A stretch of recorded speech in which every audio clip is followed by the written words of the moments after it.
हाय, मैं हूँ प्रियंका संभाव। आप देख रहे हैं मनी नाइन। इन दिनों हर तरफ हाइब्रिड म्यूचुअल फंड की चर्चा बहुत ज्यादा हो रही है। वजह ये है कि जब हम देख रहे हैं शेयर बाजार को एक स्ट्रॉन्ग अप मूव दिखाते हुए सेंसेक्स और निफ्टी दोनों भाग रहे हो, तो इक्विटी से जुड़े निवेश को लेकर लोगों को लगता है कि अभी इक्विटी महंगे हैं, क्या केवल इक्विटी में निवेश रहना चाहिए। और इसीलिए हाइब्रिड म्यूचुअल फंड की बात हो रही है, क्योंकि हाइब्रिड म्यूचुअल फंड आपके निवेश को डिवाइड कर देता है। ये केवल इक्विटी में ही निवेश नहीं करते, इक्विटी के अलावा और भी कई एसेट्स में निवेश करते हैं। मुख्यतः डेट में करते हैं, गोल्ड में करते हैं, रियल एस्टेट में हो सकता है। तो ऐसा निवेश जो केवल इक्विटी में फोकस नहीं कर रहा हो, उसे लोग पसंद कर रहे हैं। इसीलिए इस बार एम्फी का नया डेटा भी बता रहा है कि बैफ जैसे फंड्स, यानी कि बैलेंस एडवांटेज जैसे फंड में अच्छा तगड़ा इनफ्लो 5,233 करोड़ का दिखा है, जो कि अमूमन बहुत ही कम रेंज का रहता था, अनलेस की कोई एनएफओ आ रहा हो।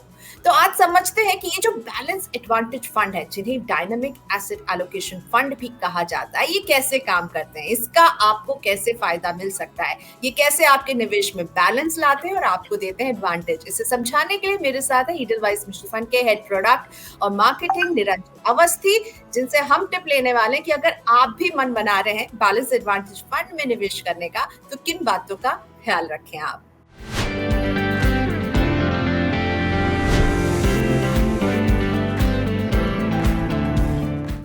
Thank you Niranjan. ये जो नाम ही है ना, बैलेंस एडवांटेज, और इसमें जो बात बैलेंस्ड है, जो ये इशारा करती है कि आपको इसमें डाउनसाइड प्रोटेक्शन मिलेगी। इडलवाइस बैफ के भी जब मैं वो पूरा लीफलेट पढ़ रही थी, तो सबसे पहले यही कहते हैं कि हम आपको जिताएंगे मार्केट वॉलेटिलिटी से। तो ये कैसे मुमकिन करता है बैफ? क्या खासियत है बैफ की, जरा समझाइए। धन्यवाद Priyanka ji for having me on the show, and very excited to talk about this category which is very close to our heart at Edelweiss. जैसे आपने सही बताया, Edelweiss बैलेंस्ड एडवांटेज फंड के जो हम लीफलेट्स या कम्युनिकेशन है, इसको हम बताते हैं वोलेटिलिटी पे जीत, विन ओवर वोलेटिलिटी। नाउ इसे समझने के लिए एक इन्वेस्टर की हम साइकोलॉजी समझते हैं पहले। So someone who is investing in equity today, equity में जैसे ही हम निवेश की बात करते हैं, तो वोलेटिलिटी जो शब्द है ये काफ़ी उससे जुड़ा हुआ है। ऐसे एसेट क्लास में हम इन्वेस्टर्स को या निवेशक को एक स्मूथ जर्नी कैसे दे सकते हैं। सो जैसे आपने बताया, हाइब्रिड फंड्स जो होते हैं ये इक्विटी और डेट इसमें बराबर का निवेश करते हैं, और इनफैक्ट बैलेंस एडवांटेज फंड जो है ये हाइब्रिड की एक कैटेगरी है जिसमें इक्विटी और डेट के बीच में एक सही संतुलन बनाया जाता है बेस्ड ऑन मार्केट एनवायरनमेंट। सो जब मार्केट खराब चल रहा है तब इक्विटी का एक्सपोजर कम किया जाता है, ताकि डाउनसाइड जो है इस फंड में या निवेशक जो इन्वेस्टेड है इनको डाउनसाइड कम मिले। और जब मार्केट ऊपर जा रहा है तब ऐसे फंड्स में इक्विटी एक्सपोजर थोड़ा बढ़ाया जाता है, जिससे कि आपको पार्टिसिपेशन भी अच्छी मिले जब मार्केट अच्छा कर रहा हो।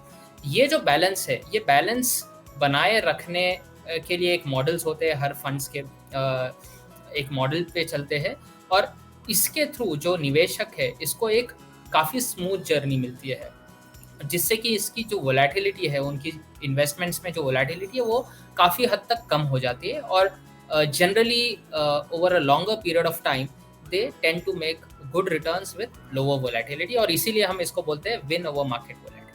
ठीक है, तो मार्केट के मूड को बैलेंस करके इसका एडवांटेज एक निवेशक को कैसे मिले, ये बैफ कर रहा है। लेकिन निरंजन, ये बताइए कि बैफ के अलावा भी हाइब्रिड कैटेगरी में बहुत सारा तरह के फंड्स हैं। एग्रेसिव हाइब्रिड फंड है, कंजर्वेटिव हाइब्रिड फंड है, बैलेंस्ड हाइब्रिड फंड है। इन सब के सामने बैफ क्या एडेड एडवांटेज देता है, आपको लगता है, एक रिटेल निवेशक को? राइट।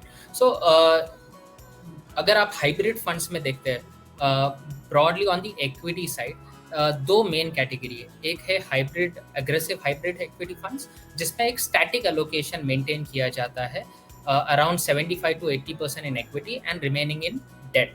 बैलेंस एडवांटेज फंड्स में जैसे मैंने आपको बताया, मार्केट के मूड के हिसाब से इक्विटी एलोकेशन ऊपर या नीचे किया जाता है।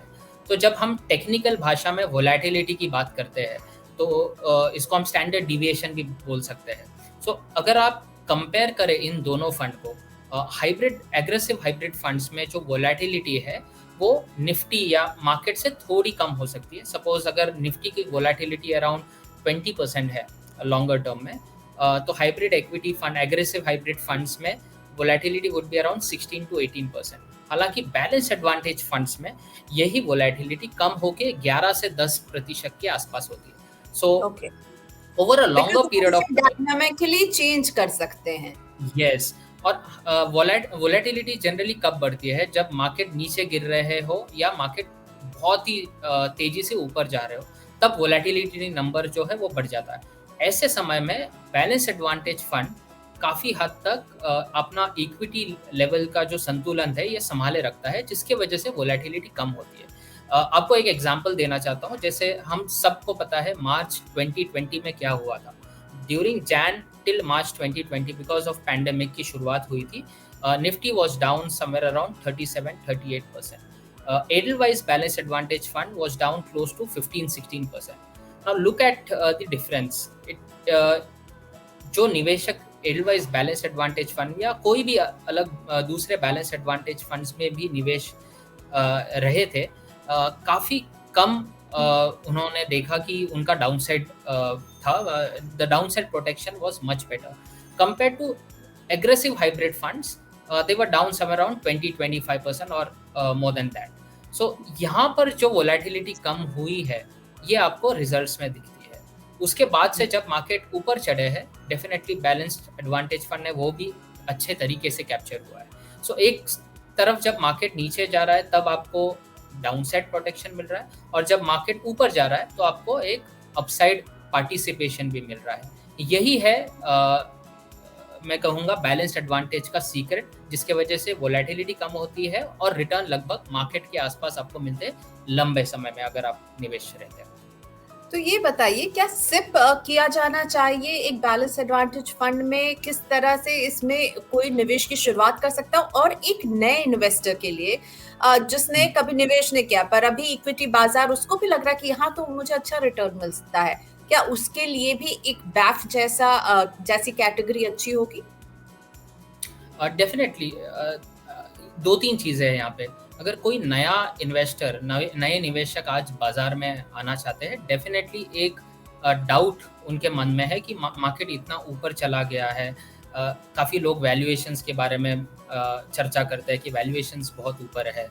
अगर इस सब में वो अगर कंफ्यूज्ड है तो डेफिनेटली बैलेंस्ड एडवांटेज फंड एक अच्छा तरीका है जिससे वो मार्केट में पार्टिसिपेट करे।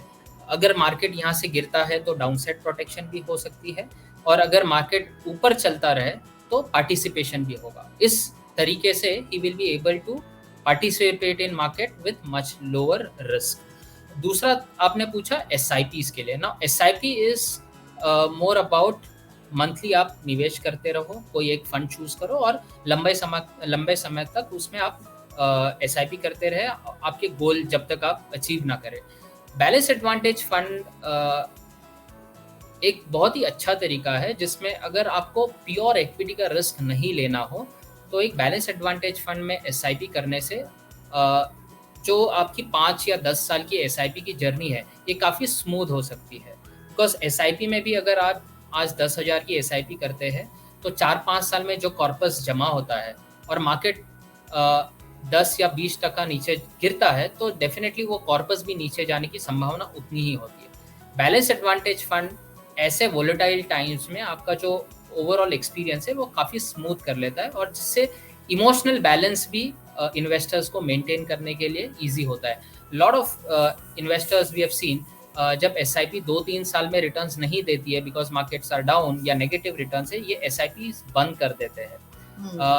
बैलेंस एडवांटेज फंड में वो एक इमोशनल बैलेंस भी मेंटेन करने के लिए आसानी होगी इन्वेस्टर्स को, स्मूथ जर्नी रहेगी, रिटर्न मार्केट के आसपास रहेगा। मोस्ट इम्पॉर्टेंटली हार्ट अटैक्स कम होंगे, आप इम्पल्सिव डिसीजंस नहीं लोगे। आपने कहा रिटर्न मार्केट के आसपास रहेगा, तो क्या रिटर्न की जब हम बात करते हैं तो एक बैलेंस एडवांटेज फंड में थोड़े मॉडरेट रिटर्न के लिए आपको तैयार रहना होगा? डेफिनेटली, ये आपने बहुत ही इंपॉर्टेंट बात कही है प्रियंका जी। आप जब भी कोई एसेट क्लास चूज करते हैं तो इसका रिस्क और रिटर्न जुड़ा होता है। जहाँ पे थोड़े रिस्क कम है, डेफिनेटली रिटर्न की संभावना भी उतनी थोड़ी कम हो जाती है। तो अगर आप बैलेंस एडवांटेज फंड कंपेयर करोगे कोई मिड कैप या प्योर इक्विटी फंड से, over a longer period of time definitely यहाँ पे रिटर्न मॉडरेट हो सकते हैं। जैसे balance Edelweiss balance advantage fund की मैं बात करता हूँ, सिंस इंसेप्शन इस फंड ने लगभग 11-11.5% के आसपास रिटर्न दिया है। उसी समय में निफ्टी ने रिटर्न लगभग 12.5% के आसपास दिया है। तो रिटर्न निफ्टी के बराबर है या उसके आसपास है, लेकिन इम्पॉर्टेंट चीज़ है निफ्टी का अगर वोलेटिलिटी अराउंड 17-18% रही है ये पूरे 10-11 साल में, इस फंड की वोलेटिलिटी सिर्फ 8 या 9% तक रही है। So half the volatility of Nifty but returns in line और closer to Nifty. So this is basically the crux. Yes, investors को रिटर्न जो एक्सपेक्टेशन से थोड़े से मॉडरेट जरूर करना पड़ेंगे इस फंड। ठीक है, आपके फंड की एक और खास बात है जो मुझे समझाइए आप। प्रो साइक्लिकल फंड है, क्या होता है ये प्रो साइक्लिकल फंड, कैसे अलग है? और जहां तक अभी जो पूरा म्यूचुअल फंड इंडस्ट्री उसमें केवल इकलौता आप ही का ये फंड है जो प्रो साइक्लिकल है। Right. So balance advantage fund जब कोई निवेशक देखता है तो काफ़ी सारे फंड्स और काफ़ी सारे ऑप्शंस अवेलेबल है। जनरली सभी बैलेंस एडवांटेज फंड में जो मॉडल होता है, because that is the heart on and soul of this fund, ये मॉडल पी या प्राइस टू बुक के बेसिस पे आधारित होता है।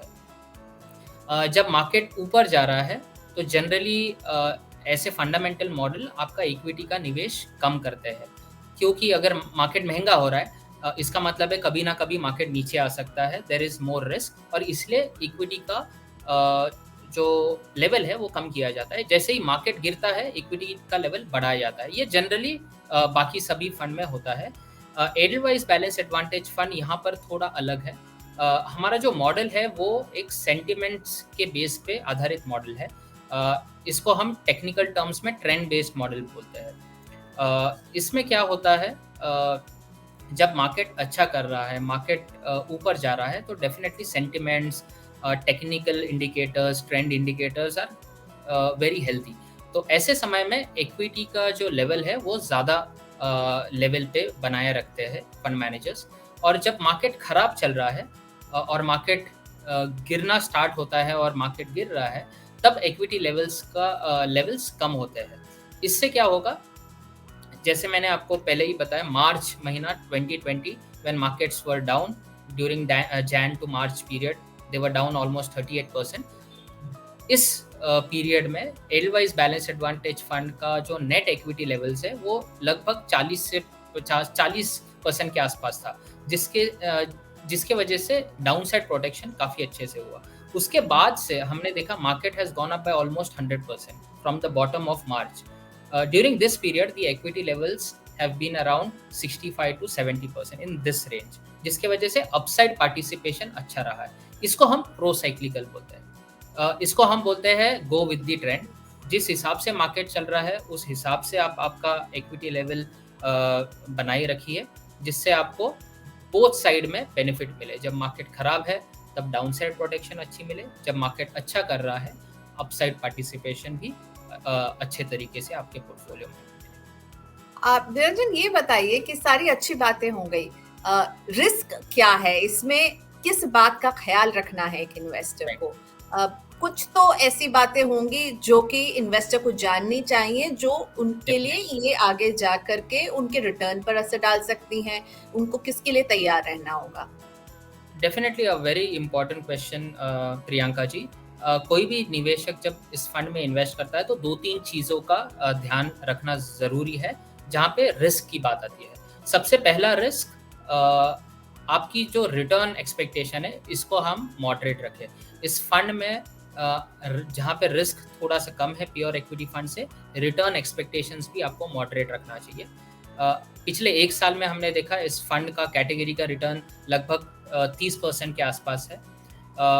इसी समय में प्योर इक्विटी फंड्स ने लगभग 50-60% का रिटर्न दिया है। सो शॉर्ट टर्म में जब मार्केट काफ़ी तेज़ी से ऊपर जा रहा है, बैलेंस एडवांटेज फंड कैटेगरी जो है ये आपको मॉडरेट रिटर्न देगी। It will not beat the market, it will not be in line with the market. Second important point है, अगर आप इसमें निवेश करते हैं, हमने काफ़ी बातचीत की है कि इसमें रिस्क कम है, वोलेटिलिटी कम है। इसका मतलब ये नहीं कि आप 1 साल या 2 साल का पैसे इसमें लगाएँ। अ, ये भी एक इक्विटी फंड है, 50-60 प्रतिशत एवरेज इक्विटी में इन्वेस्टेड रहेगा। इन्वेस्ट तभी करें जब आपका इन्वेस्टमेंट होराइज़न 3 टू 5 इयर्स है, बिकॉज़ शॉर्ट टर्म में ये फंड्स भी आपको नेगेटिव रिटर्न्स या अंडर परफॉर्मेंस दे सकते हैं। So these are basically 2 risk. मैं निवेशकों को यही बताना चाहूँगा कि आपकी एक्सपेक्टेशंस मॉडरेट रखें। Don't look at short term performance and then invest. लंबे समय तक आए, ये एक अच्छा फंड है आपके पोर्टफोलियो में ऐड करने के लिए, जो आपके ओवरऑल पोर्टफोलियो में आपको एक बैलेंस दे सके और वोलेटिलिटी जो है वो कम रख सके आपके पोर्टफोलियो में। निरंजन, एक आखिरी सवाल कि एक बैफ को चुनने के पहले एक निवेशक को कौन से वो चेक बॉक्सेस हैं जिन्हें टिक करना होगा? अगेन बहुत ही इम्पोर्टेंट सवाल। बैफ एक ऐसी कैटेगरी है जहाँ पे हर फंड एक अलग मॉडल पे चलता है। हालांकि कुछ हद तक कुछ मॉडल सेम है, लेकिन किस मॉडल पे चलता है ये आपको थोड़ा सा देखना ज़रूरी है। इसके लिए आप देख सकते हैं ईयर ऑन ईयर रिटर्न्स या मार्केट साइकिल में कौन से फंड ने कैसा परफॉर्मेंस दिया है, ये देखना बहुत ज़रूरी है। इस फंड को हम एक लो वोलेटाइल फंड के तरीके से देखते हैं, तो ज़रूर देखिए कि डाउनसाइड प्रोटेक्शन आप जो फंड चूज़ कर रहे हैं इसका कितना है। इस फंड ने मार्च या जैसे 2020 फर्स्ट हाफ में कैसे परफॉर्मेंस दिया है, ये आपको काफ़ी अच्छी तरीके से बताएगा कि आपको डाउनसाइड प्रोटेक्शन कितना देख सकता है। अपसाइड पार्टिसिपेशन भी देखें। सो ये 2-3 चीज़ें हैं जो आप देख सकते हैं। That is a very important part of this fund, because लगभग 20 से 30% निवेश आपका डेट या बॉन्ड्स में होता है। तो बॉन्ड्स भी देखिए, काफ़ी फंड्स में ट्रिपल ए रेटेड बॉन्ड्स ही लिए जाते हैं, लेकिन कुछ फंड्स ऐसे हैं जहाँ पे डबल ए या सिंगल ए बॉन्ड्स रेटेड बॉन्ड्स में भी एक्सपोजर है। अगर आप वो नहीं चाहते तो ऐसे फंड्स को आप अवॉइड कर सकते हैं। ये 2-3 चीज़ें हैं जो आप देख सकते हैं, apart from returns which definitely I am sure most investors look at. Thank you so much Niranjan, आपने समय निकाला समझाने के लिए कि बैफ क्या होता है, और बहुत ज़रूरी कि रिस्क अगर कम है तो मॉडरेट रिटर्न के लिए आपको तैयार रहना है और हमेशा आपका निवेश लंबे समय के लिए होना चाहिए। Thank you Niranjan. इसी के धन्यवाद। साथ मनी नाइन में हम आपसे इजाज़त लेते हैं। मनी नाइन किस तरह के वीडियोज़, हमारे एक्सपर्ट्स की बातचीत आप सुनते रहें, इसके लिए बहुत ज़रूरी है कि आप मनी नाइन के यूट्यूब चैनल को ज़रूर सब्सक्राइब करें और बेल आइकॉन को भी क्लिक कर दें ताकि इस तरह की वीडियोज़ आपसे मिस ना हो। नमस्कार।